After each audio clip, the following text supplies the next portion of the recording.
right, so welcome everybody. This is the Culturally Competent Instruction to Strengthen Learning for All session. My name is Fatima Pereira Kelly. I am the Student Success Coordinator out at Penn State Barron. And I'm going to be your facilitator today. Just a reminder, we are recording today's session and that they will be available through the Whova platform for viewing later. Today's presentation is in the Zoom meeting format. This format was chosen to encourage audience participation. You have access to your camera and to your microphone. We do ask that you stay muted until you're being asked to participate, just to avoid some background noise there. The chat and the Q&A is in the Whova platform, and I will be monitoring that throughout the session. Also, don't forget to engage in any community activities going on the platform. And also, if anyone needs to use the closed captioning, it is available at the bottom of your window at any time. I'm going to pass it on to one of your presenters, Laura, to introduce herself and get started. Excellent. Thank you so much. So yes, my name is Dr. Laura Ramp. I am Director of the Center for Teaching Excellence at Penn State Harrisburg. And I'm thrilled to be here today to talk with you all about culturally competent instruction. And I'm going to actually have my colleague Susan introduce herself as well, who will be presenting with me. Hi, everyone. Welcome to our session and thank you for attending. My name is Susan Loy. I am an instructional designer at the Harrisburg campus, Center for Teaching. I can't talk yet this morning. Center for Teaching Excellence, and a member of Laura's team. And I'm particularly excited to be here today. Many years ago, I was also a first-generation student, so I think this is a really important topic for us to address through the lens of culturally competent instruction. So I am looking forward to doing my part. Great, thank you. So yes, as Susan mentioned, she's was a first-generation college student. I myself was also a first-generation college student. My bachelor's degree is actually from Penn State University Park campus. So, this, as Susan said, is a topic in an area that's very near to all of us. So, oops, I clicked the wrong button. Get rid of that. Okay. But so before we get started, if you all don't mind putting in the chat what college or campus you're from, and perhaps what your role is, so that we have a little bit understanding of who our audience is today. I don't have a chat. The chat is in the Whova app. So if you have the Whova app open or the the browser version open on your screen, you can participate in the chat that way. So all of the chat runs through that app today for the session. First, we have World Campus. We have UP Prior Learning Assessment Director. We have an academic advisor at UP from the psychology program. Altoona University Park and World Campus. Excellent. Penn State Scranton Writing Center Coordinator. Reference and Instruction Librarian at Harrisburg. Schmeal College of Business Academic Advisor.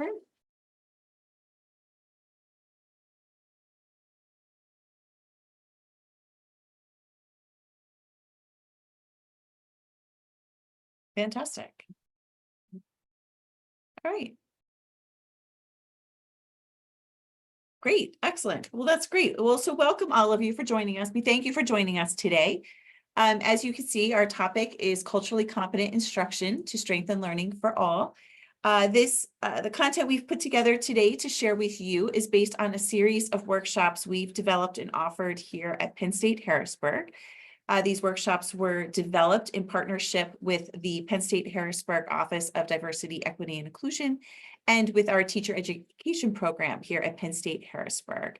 So we wanted to recognize their contributions to the content that we're using today. As I said, this was comes from a series we've done here at Penn State Harrisburg. So let's get started.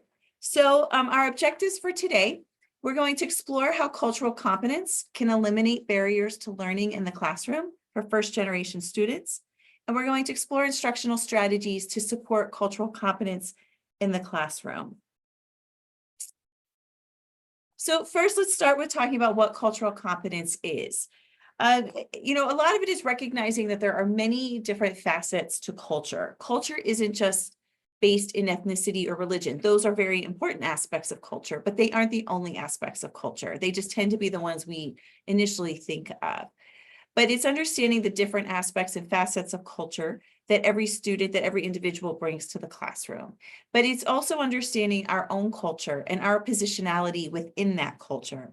So particularly in this context for first generation students, it's thinking about our positionality as faculty, as staff, as someone who has already potentially earned a college degree or multiple college degrees, and the positionality that that gives us, particularly as it's perceived from someone who has yet to earn those degrees, or may not have had much, many family members with exposure who have completed degrees. And so understanding that.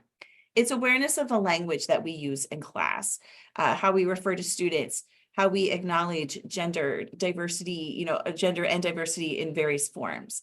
It's how we respond to students' culture, showing that respect, showing that, awareness and respect for what they bring to the classroom.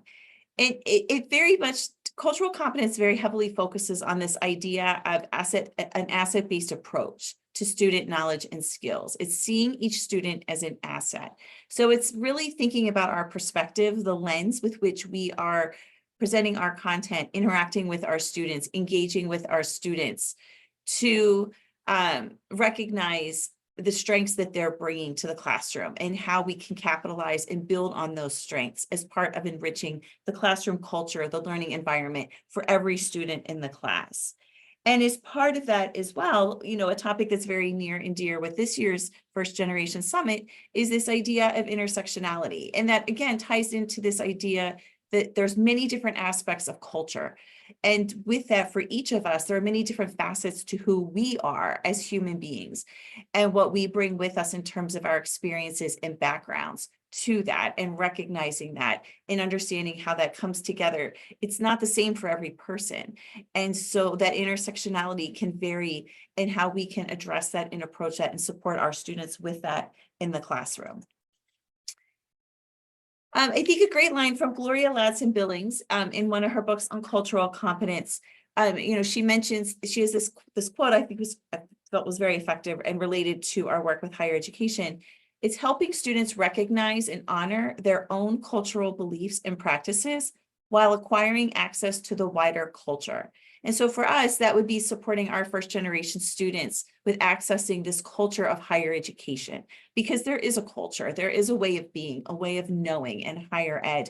And if you are a first generation student, you may not know what that is when you arrive. You may not know that even as you go through the application process. And so it's something that they have to learn and experience as they go through that and need the support to do that. As well as this idea that cultural competence, it's not a destination, it's a process.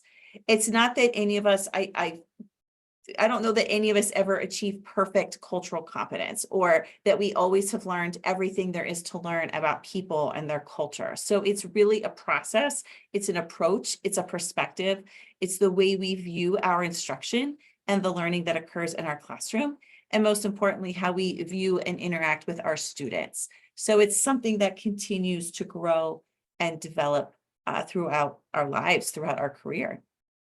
Susan? Thank you, Laura. I'm going to continue by talking about the impact of cultural competence.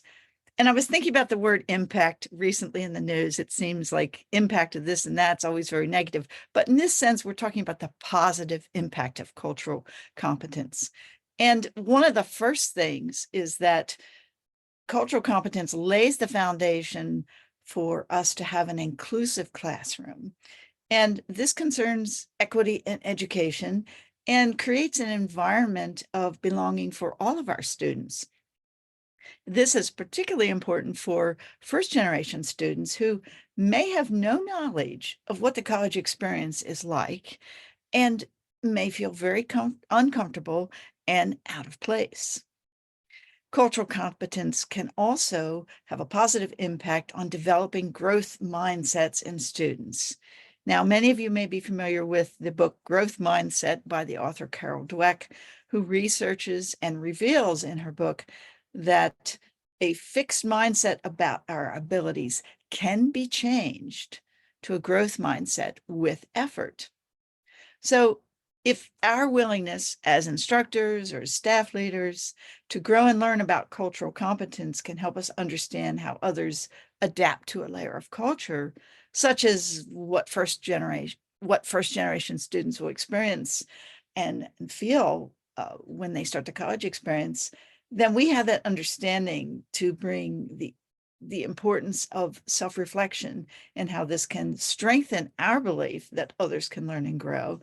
And that in itself can lead to a pathway for us to help our students develop a growth mindset.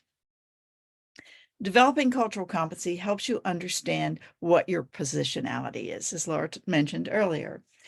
And knowing about our positionality can help us understand how students feel about things. If you can take the perspective of how your students view you, it will help you adapt your approach, help you adapt your materials, even your strategies. So maybe in a traditional sense, an instructor in a course might be seen as an expert or an authority, someone with several degrees on whatever the subject is. And for students, this might make you a little less approachable because they don't have those degrees and maybe they don't have the knowledge of approaching someone as simple as, what would I call you? Are you a doctor, or is it professor, or is it Mr. or Ms. or Mrs.? So in understanding your positionality and how the students view that, you can adapt your tone and language. You can provide the appropriate communication information in order to make better connections with your students. And understanding your position in relationship to your students will allow you to become more aware of what they are experiencing.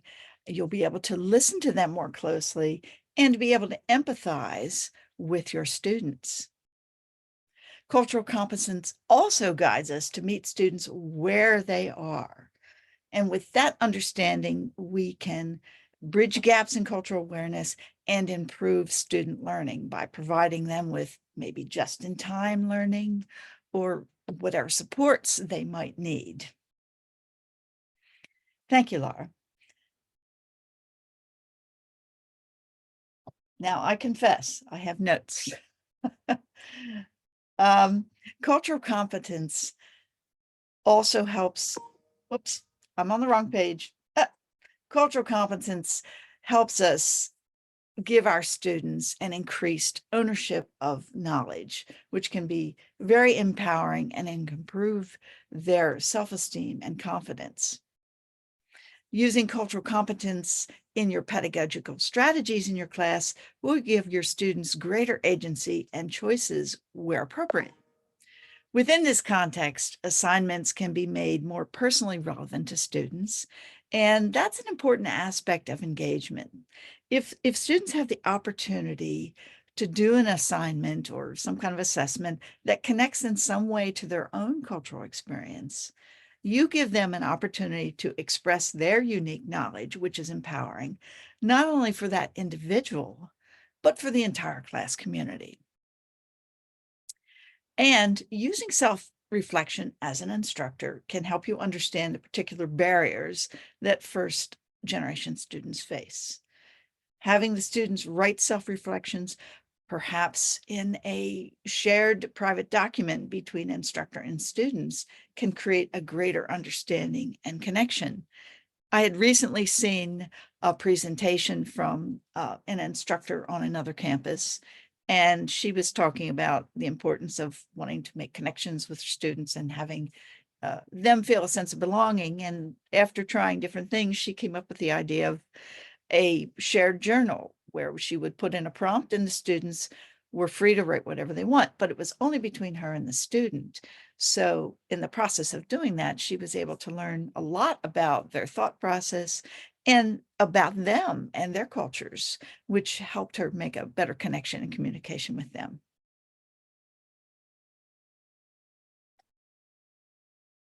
All right, so now we've talked about, what cultural competence is and the impact of it, in the classroom and the impact of it for students. Now let's talk a little bit about the potential barriers that will be addressed or that can be addressed in the classroom, especially from the first generation perspective. So, some of this we've kind of touched on a little bit earlier, but the hidden curriculum, as we all know, there's always a hidden curriculum, whether it's in higher ed or K-12 education or something else, but thinking about what that hidden curriculum is, things, the underlying assumptions we have about what our students know and the experiences and skills they bring with them to the classroom, and what their background is. And so thinking about those assumptions we make, and things we address and how we address it, can be a barrier for students if they're not understanding or have that background with the curriculum or with higher education. How to navigate the institution, especially at a place like Penn State, which is a massive organization. That could be very overwhelming for a first generation student, and they may not even know. They may not be aware of the services that are available. They may not be available of the resources available. They may not even know what to ask of all of that as well. So because sometimes I know, you talk with students, or any of us will talk with students and say, well, why didn't you go to the counseling office, or why didn't you go to advising? And they had no idea that they were supposed to do that. They didn't know that that was available, or what that group was meant to do for them, or how to help them. So thinking about those barriers as well. That sense of belonging.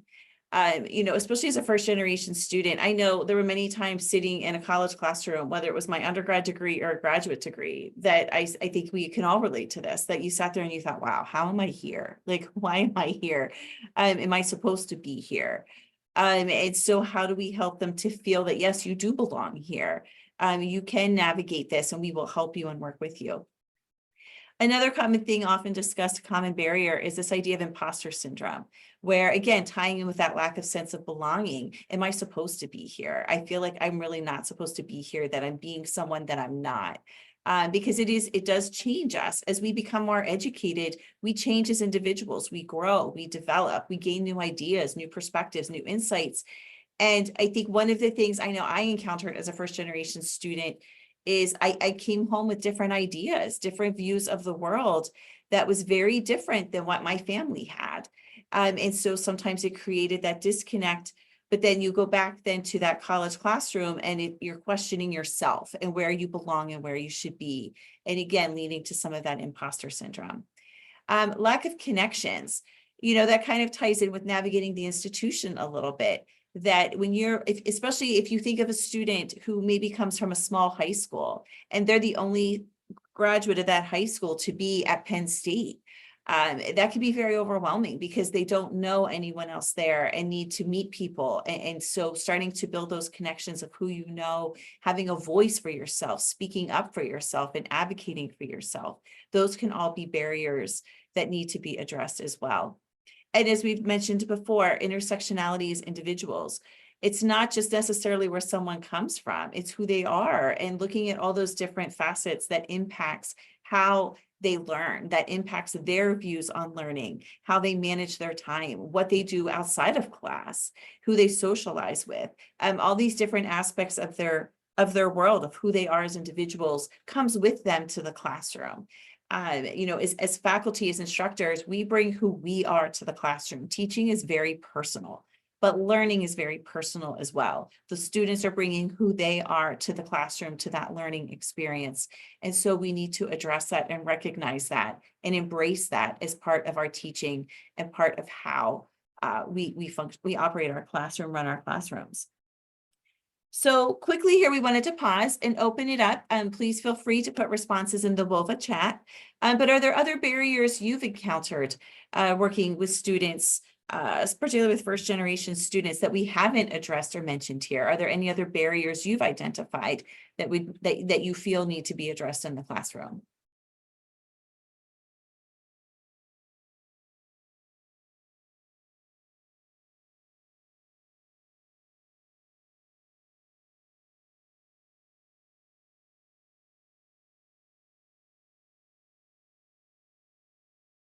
Or maybe we covered them all.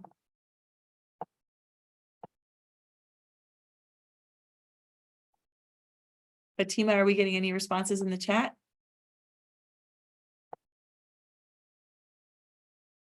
You got only one so far. It says, financial in regards to assessing materials is one I see a Yes. lot. Yes, absolutely. The financial aspect is the financial component can definitely be a barrier as well. Great.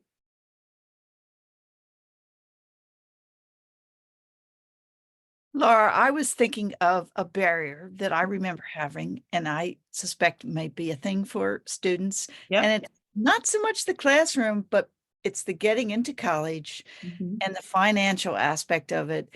And I was seeing all the news about this new FAFSA application and how Mhm. complicated that is. Yep. And if there's no one to hold your hand and help you through that, that can be a huge barrier. Yeah, absolutely. Yeah, definitely.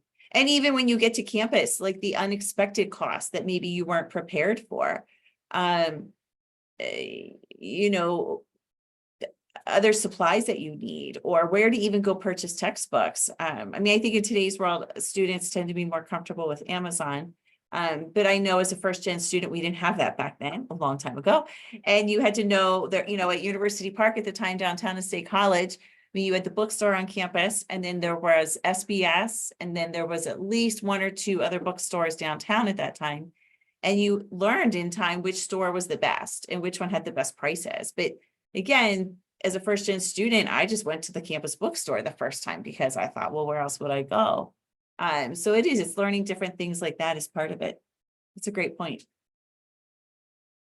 We had another additional comment, the barriers re-emerging for change of campus students as they learn a new campus. Yes.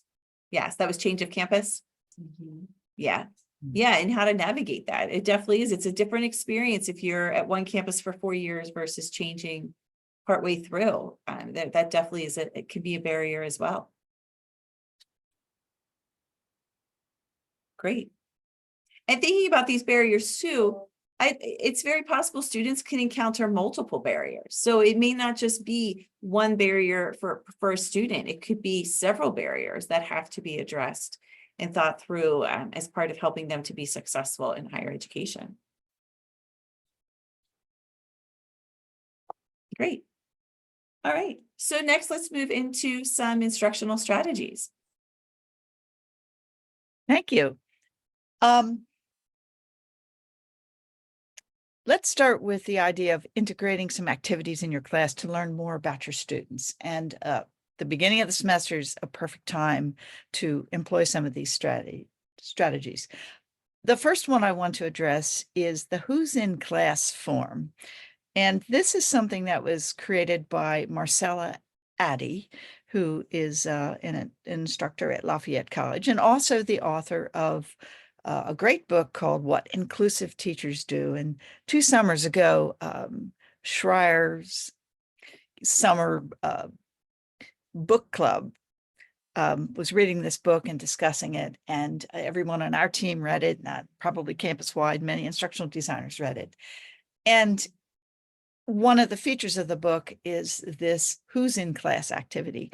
And it is essentially an anonymous form that it's intended to be anonymous, let me put it that way, that has about 40 questions and asks students all kinds of information about themselves, about the gender, about the name they prefer to be called, about culture.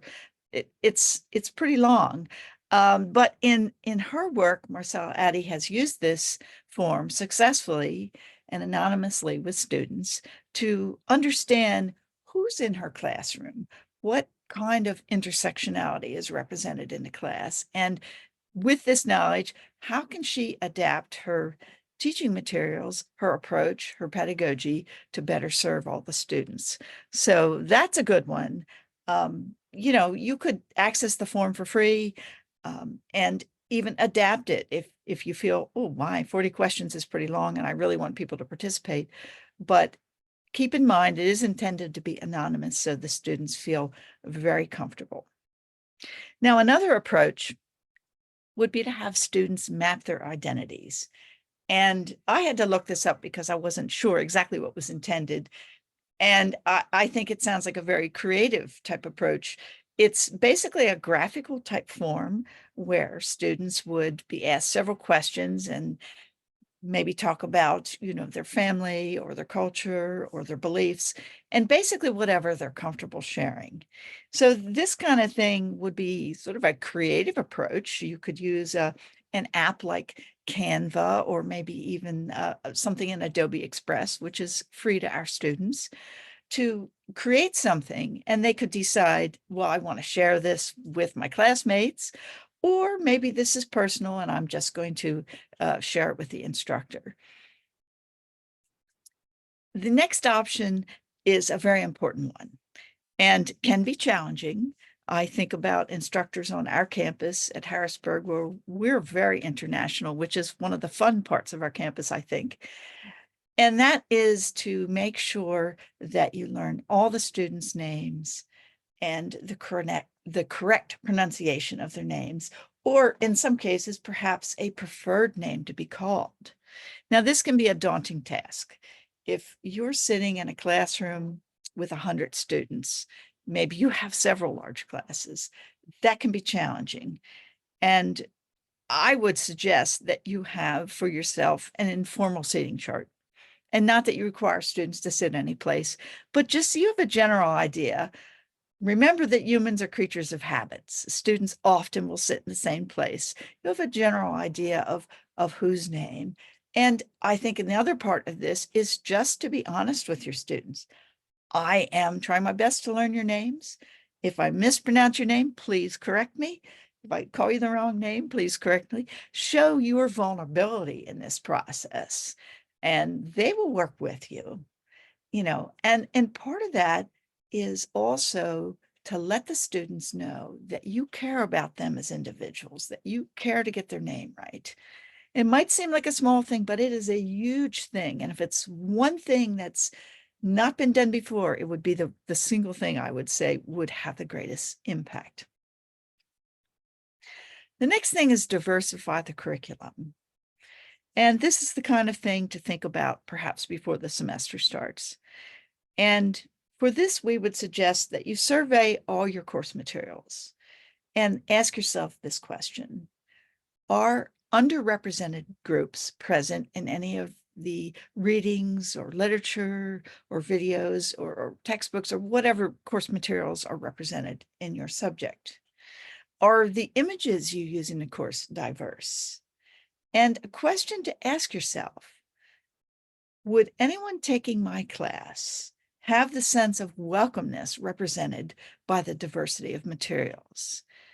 And if they wouldn't, then perhaps start searching for how can you change that? There was one question. Sorry.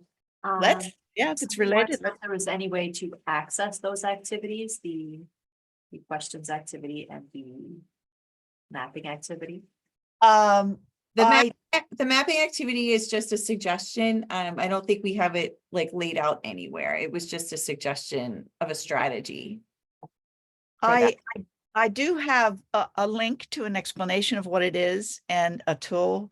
And I could also give a link to Marcella Addy's form.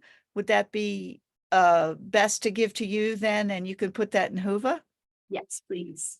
Okay, so we will definitely provide those too. And as Laura said, there's a lot of approaches to a graphical tool, but I just happened to come across one that has like a template if you'd care to use it or adapt it. Thank you. Oh, sure. So happy to have a question.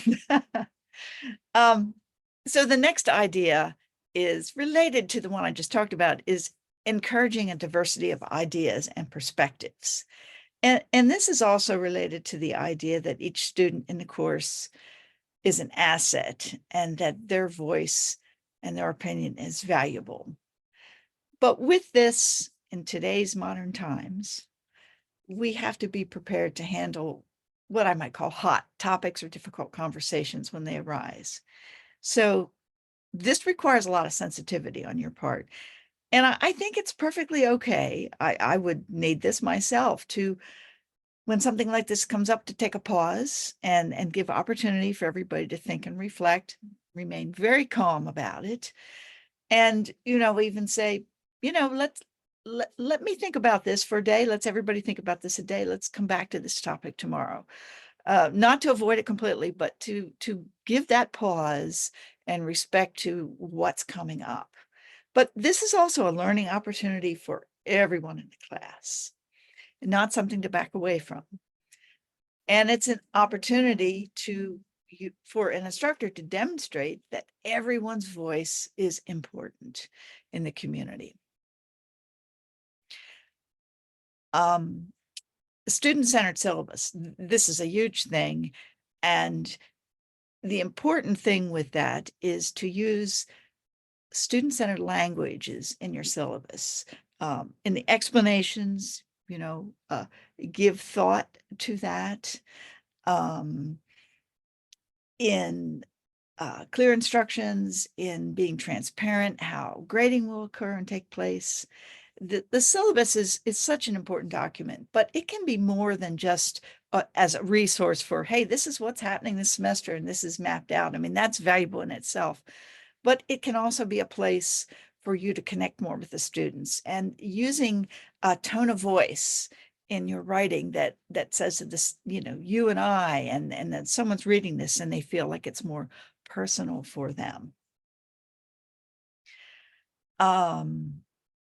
I understand also, I just want to mention that within the context of our syllabus, we're required to have certain statements from Penn State that are very important for our students to be aware of.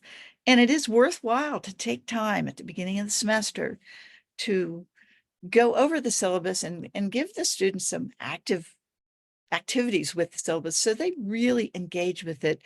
And for first generation students to really become aware of, oh, there's this academic integrity policy, and oh, we have these resources, and all these things that might just be taken for granted are actually really important.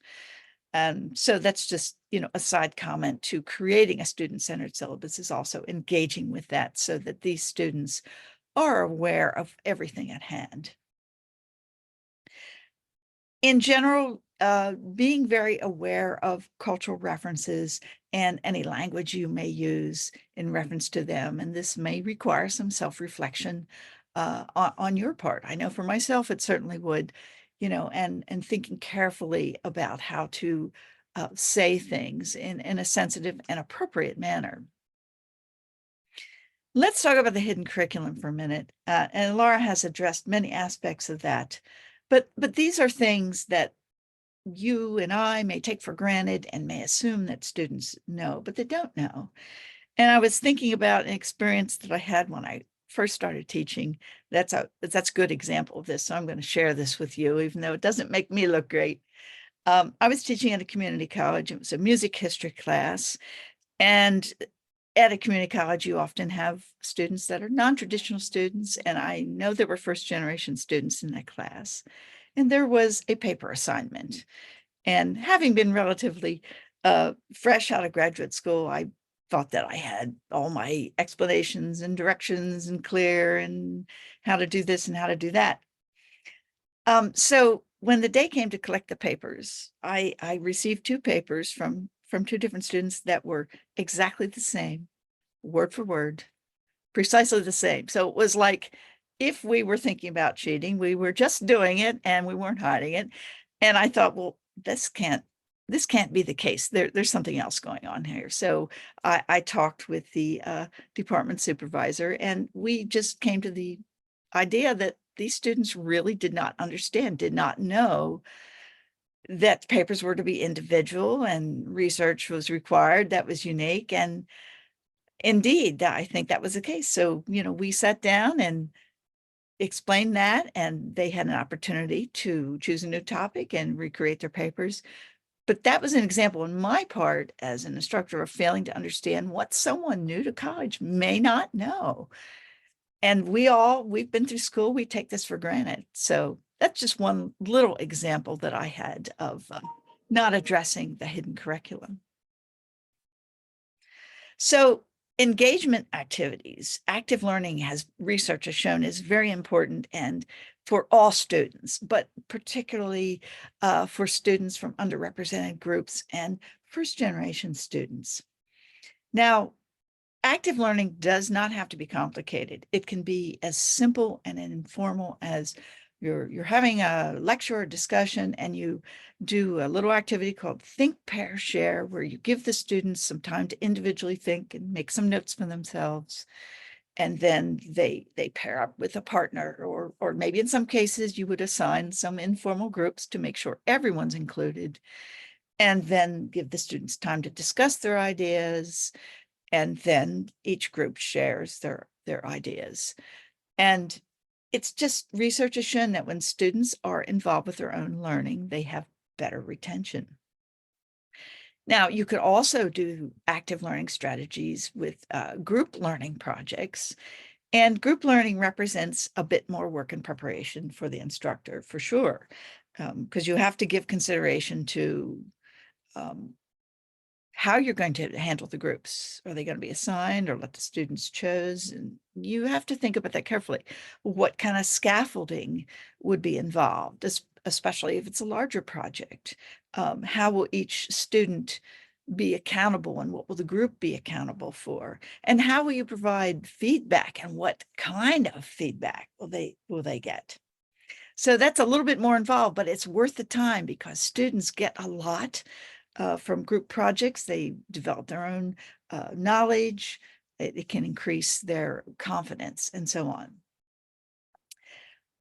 Providing different methods for participation is very important. Because not all students are comfortable with the traditional raise your hand, speak out in class, whatever. And I think the pandemic has certainly contributed to that difficulty, but has also given us ideas for how to expand participation opportunities. So, for example, at Penn State, you can access Top Hat, which has a polling tool that many instructors use. And there's other web-based polling tools that could be used. For example, if you're teaching in the remote synchronous mode, you could do a poll in Zoom, or you could use the chat as we're doing today with the Whova app. You can have students do a shared document in a breakout room. You could create a shared document for your students to write their comments on in either Google or in Word using the OneDrive. And you might even consider a student's visit to your office to discuss course questions as a type of participation. So there's lots of opportunities there. So let's just take a pause and see, does anybody have any questions about participation, or do you have something you'd like to share, maybe a strategy that you have used or heard about that you found to be successful?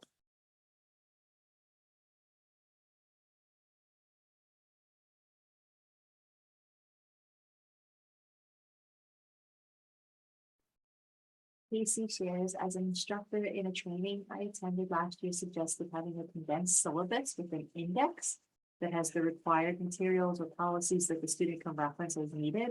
The condensed syllabus was in student-friendly language and focused on key things they wanted to know from the day. From day one, how will I be graded? What is the attendance policy? And what should I expect from this class and the instructor? I love that. Having an index is a super idea, and then using the questions is terrific.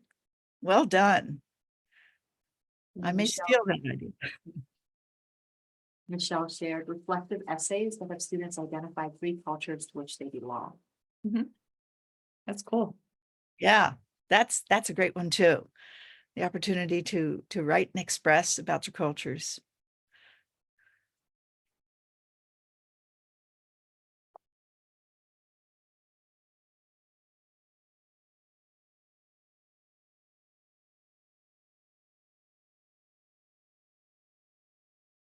Michelle also shared she uses Menti for participation. Yep. Good. Nice. Okay.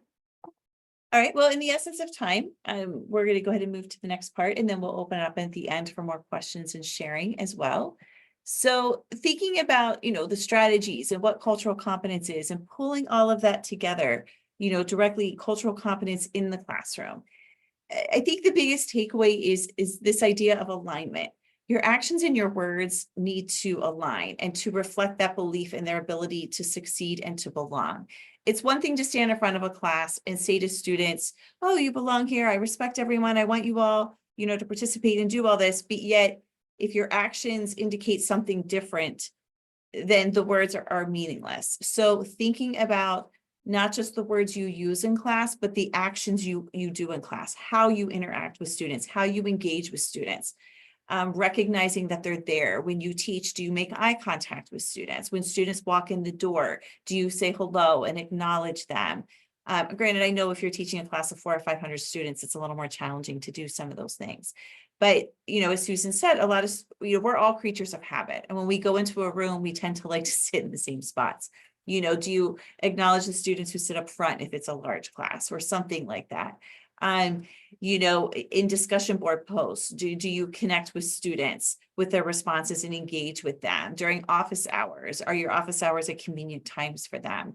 Convenient for you and convenient for them. And just, do you show that mutual respect and respect what they bring to the conversation, bring to the classroom, bring to the course? And does that come through in the way you teach, in the way you interact and engage with the students? So it's valuing the contributions of each unique individual. It's respecting and supporting the challenges of intersectionality, recognizing the multifaceted nature of every human being and all the different experiences and backgrounds students bring to the classroom and the different ways they define themselves and how that takes shape in the classroom and impacts their learning. But also thinking about our students who may not be traditional students in the sense that they could be older students who are returning to get a degree. They could even be, any age student, but they're having to take care of parents, or maybe they have young children at home to take care of while they're trying to earn a degree. They might be balancing school, a full-time job, as well as home life responsibilities. And so recognizing and thinking about all of that as we work to support our students in the classroom and recognizing the strengths and what they bring to the learning experience in the classroom. And so again, it's recognizing, respecting, and appreciating the varying backgrounds and experiences that our students bring to the classroom. They're not, if we treat and view them as a barrier, then they are a barrier. But if we treat them as just enrichment, and we treat them as additional context, additional perspectives, things to enrich and really strengthen the course and strengthen the learning experience for our students, that really eliminates those barriers and pulls it together, helps those students to feel that they belong, that they have a voice, they learn how to speak up, how to ask the questions they need to ask, to identify the questions that they need to ask. And so it's really recognizing all of that and building on it, focusing on those strengths. And again, I think for all of us as instructors, it's the thinking about those assumptions that, the assumptions we bring to the classroom, things we expect our students to know, things we expect our students to do, as in Susan's example, there's two students who clearly work together to write the same paper, even though it was supposed to be an individual assignment. We should not make assumptions that students have those experiences, especially still coming out of COVID. I mean, the pandemic has ended, but our students still, depending on where they were in their schooling, they may have missed out on certain learning opportunities and certain experiences that we may have had when we were in, K-12, in high school, middle school, whatever the case may be. Our students may not have had those experiences. And so we need to think about some of those soft skills, some of those academic skills and knowledge that we expect our students to know. They may not know that. And so thinking about those assumptions and how to address it, because we want to build on what our students do bring to the classroom, not focus on what isn't there. We want to focus on what is there, because that works to eliminate those barriers, because it can help our students to increase their ways of knowing and their confidence in their ability to be successful academically, to earn that degree, to be there, to belong as part of that community. So with that, we have about 6 minutes left. So let's first open it up to any questions you may have. If there are other strategies that you use in your class, please feel free to put them in the chat and share them. Any thoughts you have on how you develop your own cultural competence or foster it in your students. So we want to just open it up to the chat at this point. Any questions you may have as well. regarding anything we've discussed. We have Carla shared that she utilizes art, drawing, play, etc. for reflective purposes and her courses. Oh, nice. And then Chelsea shared, if anybody would like to demonstrate their support for the first gen community, they can request I'm a proud first gen advocate placard for their desk office from the Student Success Center. Nice. Excellent. I'll have to take a note of that. And there's a link in the chat if anybody wants to click on it to request. Okay.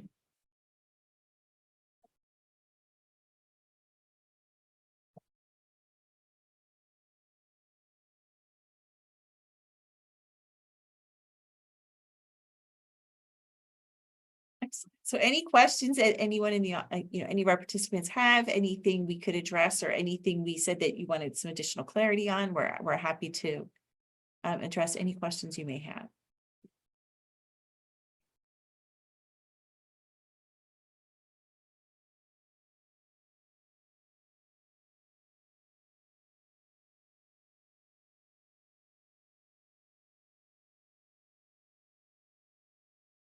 I'm curious to ask, and I don't know, the scope of our attendees. If there are any students in the audience, if you have found anything to be particularly helpful in your experience, we would really appreciate knowing what that might be.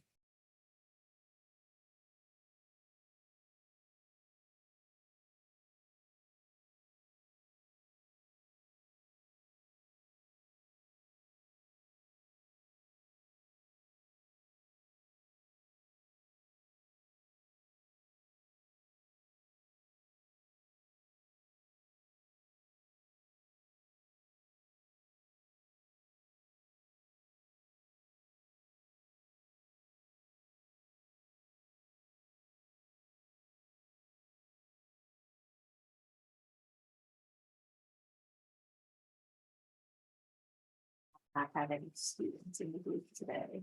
Okay. That's quite all right. All right. Well, it's 10:47. And so I know people like a little bit of break in between sessions as well. But we can stay on a few minutes more if there are any additional questions or anything else anyone wants to share. But thank you so much for attending our session today.